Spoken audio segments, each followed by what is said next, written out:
Hi guys, so I'm going to go through the answers from yesterday's Do Now just to make sure that everybody got them right, and those ones that you got wrong, can you have a look through? I'd advise listening through now, making sure it all makes sense, give it a week or so, and then try these questions again and see if you can still do them. If not, have another listen through the video. Any problems, any questions, message me on Show My Homework and we'll go over the bits that didn't make sense.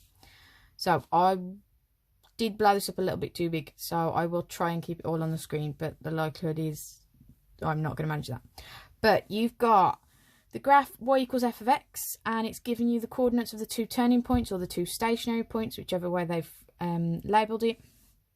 We want to sketch these two graphs both on separate axes, and they want the information, as in they want the coordinates of the stationary points and where they ended up in the new transformed graph. So first thing we need to see on this one is the x plus 2 inside. Because it's inside the bracket, it's affecting the x terms, and with the x terms it's always the opposite of what you expect. So plus 2 means that you're actually going to move it 2 to the left. Okay, and the 3 outside is 3 multiplied by the whole function.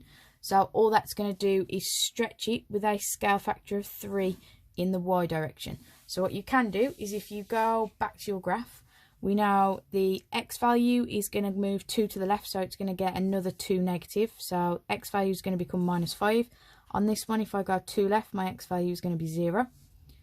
And then we need our y value, and we said the 3 outside was going to stretch our graph 3 in the y-axis. So if I multiply this by 3, I still get 0. If I multiply this one by 3, I get -12. Bearing in mind there's no scales on here, so it's not going to look too different, it's just going to move across basically. So you want same set of axes, obviously beautifully drawn with a ruler, because I say that all the time as soon as I can find one. But you've got, there's your graph. First of all, we know that the coordinate q is going to end up at 0, -12, so that means it's going to cut the y-axis at -12. So I know that point is going to sit there. That's point Q.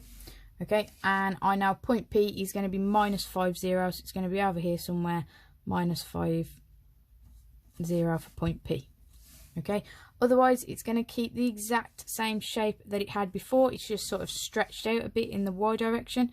So I know that point's going to go like that, that one's still going to go up and through there, and with no scales on the axes you'd get away absolutely fine with that graph. All they're looking for is that shape and the 2 new coordinates.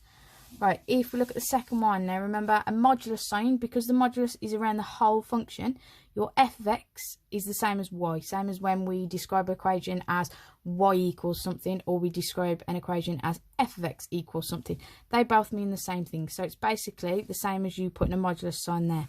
It's saying that your y values will always stay positive, because that's what our modulus sign does. So what we do is we look at our graph and we say, well, at the minute, anywhere that my graph falls below the x-axis, again beautifully drawn with a ruler, okay, anywhere that it falls below the x-axis, we're now going to flip it back up and make it above. So instead of being 2 - 4, it's going to be 2 4. So q is going to be 2 4, and this point, although it's not actually technically going anywhere, it's just going to stay exactly where it is. So -3 0 P. You just have to be careful with the way the graph's going. So we know that it's going to come from that direction instead. It's going to go up and through there to the point that it would have gone through. But this part is going to stay above the x-axis. So it's going to go like that. Remember, we always get these sort of weird W shapes half the time. Okay. If we look at the next question, I've got sec 2a plus tan 2a is equivalent to cos A plus sin A over cos A minus sin A. So all I want to do is prove that this side can be written like this. And this is where I may have blown it up a bit too big and run out of space, but we'll work on it. So we know that sec 2a is 1 over cos 2a, and tan 2a is sin 2a over cos 2a. So now that I've got the same denominator, I can write that as 1 plus sin 2a all over cos 2a. So we want to make that look like what we've got there. Well, if we think about it, 1 plus sine 2a. Now, sine 2a can only be written one way. So I've got 1 plus 2 sine a cos a. And then on the bottom, we've got cos 2a, which we've got a few different options for.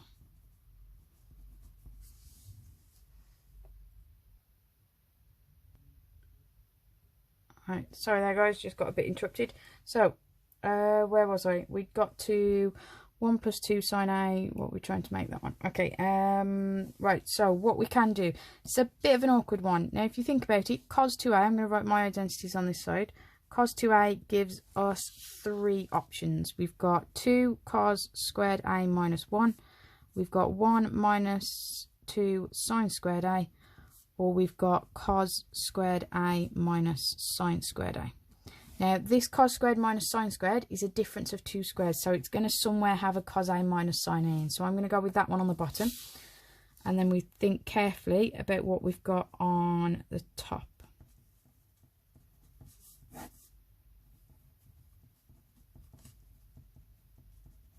Okay, now this is a bit of an unusual one. Normally we're getting rid of coses and sines. In this case, we're actually going to bring one in. So I know that cos squared plus sine squared equals 1. So that means I can write the top of this as cos squared a plus sine squared a plus 2 sine a cos a.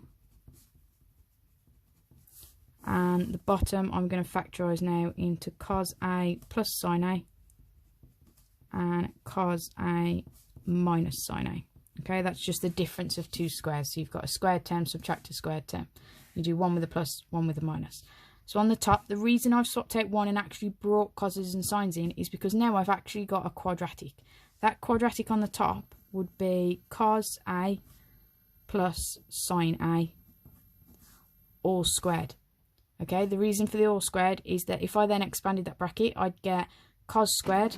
Cos times sine would give me, obviously, cos a sine a. Then I'd have sine a cos a, so that's where we've got 2 lots. Plus, and then sine times sine would give me sine squared. All over cos a plus sine a times by cos a minus sine a. And what I can then say is that one there is going to cancel with one of our brackets on the top to leave us with what they asked for in the question, cos a plus sine a over, and then cos a minus sine a. So a bit more of an awkward one than we're used to, purely because I think that might only be the second one where we've actually brought coses in. Okay, hopefully that made sense though. And then what we're going to do is we want to solve that sec 2 theta plus tan 2 theta equals a half. Well, we've just proved that this part here can be written like this, obviously now with a's replaced with thetas. So we're going to put this basically equal to a half. So I've got, and this is where I could have done with some more paper, this will do. Okay, so we're going to write cos theta plus sine theta over cos theta minus sine theta equals a half. That then means what I can do is, if I basically cross multiply, I can bring the 2 up to this side and the cos theta minus sine theta on this side. So I get 2 cos theta plus 2 sine theta equals, and one lot of this is just cos theta minus sine theta. What we're going to do then is, if I subtract cos theta from both sides, I'd have cos theta plus 2 sine theta equals minus sine theta. We're then going to subtract 2 sine theta from both sides, so I get cos theta equals minus 3 sine theta. Okay, and now because I've got sines and coses, I've not got anything extra added or subtracted, I can divide. And the reason I can divide this time is because dividing through by cos would actually create a tan theta. Okay, so remember, the only time you divide rather than factorise is because you're creating another equation. We don't want to lose any terms anywhere. So if I divide at that point by cos theta, I get 1 is equal to minus 3 sine over cos is tan theta. So if I divide by minus 3, I get minus a third is equal to tan theta. and we're just going to solve to find theta by doing tan to the minus 1 of minus a third. If I just look back at our question, we are working between 0 and 2 pi, so we are in radians. So you've got tan to the minus 1 of minus a third is going to give us, and does it specify the answers? 3 decimal places. So that one is going to give us minus 0.322 to 3 decimal places. And because it wants all the values between 0 and 2 pi, if you think about your graph or your CAS diagram, okay, you've got tan goes to pi by 2 or 90.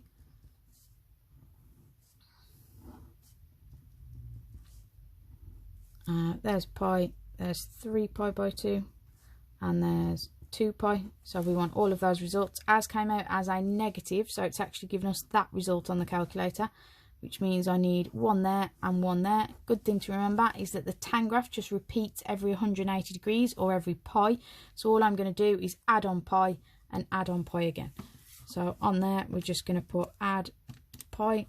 That gives me that one of my theta values is 2.820 to 3 decimal places, and adding pi again, the other one would come out at 5.961 again to 3 decimal places.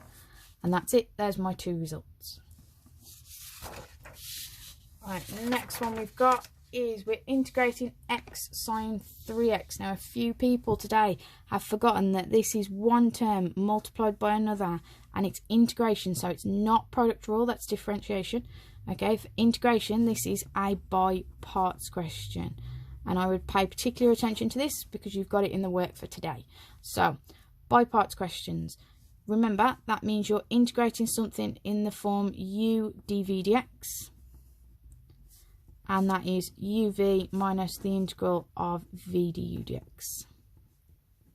Okay, a lot of u's, a lot of v's, a lot of dx's in there. Just remember the term that gets differentiated, this one, you want to make sure is the term that's going to end up making things simpler.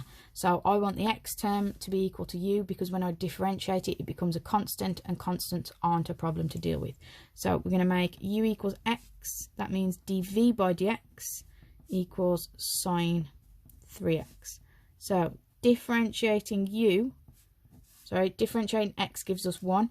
Integrating sine, well, cos differentiates to minus sine, so sine integrates to minus cos 3x, but then you divide by the differential of what's inside, so differentiating this gives us 3, so I get a third cos 3x. Okay, that means that my integral, remember we just wrote I equals, you've got uv, so I've got minus a third x cos 3x minus the integral of v du dx, which is minus a third cos 3x. Right, first thing I can do is I've got 2 negatives, so I'm just going to do this. Put it outside. Okay, that way the first part stays exactly as it is. When you integrate cos, you go straight back to sine. So I know it's going to be sine 3x and everything's going to stay nice and positive. You also divide by the differential of this. So I divide by 3 again. I'm going to get a 9th sine 3x, and I put plus c on the end. Okay, and then our last question. You've got the curve C has this horrible looking equation. Point P has the coordinates minus 1, 1. We want to find the gradient of the curve and then the equation of the normal. Now remember, this is implicit differentiation. So this is where when you differentiate a y term, you put dy by dx after it. Okay, which means that is also one term multiplied by another. So there is a product rule in there, and you can pretty much guarantee there will always be a product rule in one of these questions. Okay, so what we're going to do is I'm just going to differentiate this part, and then I'll come back to the rest later. So if I said that u is equal to 3x squared and v is equal to y, then du dx is just 6x, and dv by dx, remember, is y differentiates to 1, but because it's a y term, we put dy by dx after it. Okay, so now I can go back to this and put this in as we go along. So when I differentiate 2, I differentiate 2x, I just get 2. Plus, if I differentiate 3y squared, I'm going to get 6y, but it's a y term that I've differentiated, so I put dy by dx. Plus, and then I need the differential of this. Now, this is to apply the product rule using our answers we've got here. So v du dx is 6xy, plus u dv dx, well, 3x squared times 1 is 3x squared, and don't forget your dy by dx, equals, and then when we differentiate 4x squared, we get 8x. So in this case, remember, this is where you didn't start the equation with dy by dx equals. You instead need to rearrange to make this dy by dx the subject. So I'm going to take this term and this term to the other side. So I get 6y plus 3x squared left on this side, factorised out. So I've got dy by dx left. And on the right hand side, I've got 8x, subtract 6xy, subtract 2. So I'll just go through that a little bit slower, just because obviously that was a lot done at once. I've subtracted this, which is why I've ended up with a minus. I've subtracted this, which is why I've ended up with a minus. And then because I was just left with these two terms, rather than write out an extra line, I factorised straight away. So I took dy by dx out of both of these, leaving this term as 6y and this term as 3x squared. That then means that dy by dx is this horrendous looking equation, 8x minus 6xy minus 2, all divided by what's in that bracket, so 6y plus 3x squared. So part A is to find that value at the point minus 1, 1. So you're literally going to chuck x equals minus 1 and y equals 1 into this equation. So 8 lots of minus 1, 6 lots of minus 1 times 1, minus 2 over 6 lots of 1 plus 3 lots of minus 1 squared. What's that give us? So that's minus 8. That's going to be add 6, so that gets us to minus 2. Take away another 2 is minus 4. I've got 6 add 3 is 9. So I've got minus 4/9. Okay, and that's the first part done. Okay, that was worth 5 marks. So everything in there you're more than capable of doing. Just remember, take it a step at a time. Right, part B, hence find the equation of the normal to C at the point P. Well, remember, if this is the gradient, that's actually the gradient of the curve, so that's your tangent, which means the gradient of the normal is 9/4. Okay, flip it over, change the sign. That means I've got a gradient of 9/4 and the coordinate minus 1, 1. So I've got, sorry, I'm on a bit of an angle there again.